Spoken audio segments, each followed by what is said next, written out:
On here in the mid-Atlantic, and you got this big area of high pressure sitting over the northeast. Notice we've got some clouds moving in. Of course, the high is over the Great Lakes. Northeast, they still have influences from the high, but also from the clouds coming in, and that is associated with Lee. Lee is still a hurricane, and you can see it right there. It's a Category 1 and kind of a lower end Category 1 hurricane at this point.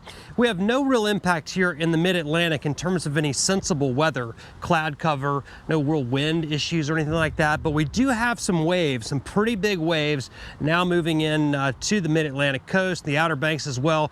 You see these dark greens in here? Those are waves that are 9 to 12 feet, or more like 6 to 9 feet over in Virginia Beach.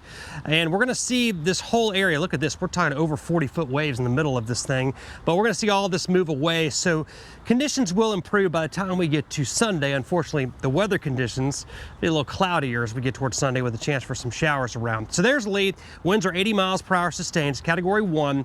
It will continue to move north, and then it's going to head up into Canada. Then it will head out across eastern Canada, move out across the open waters of the northern Atlantic.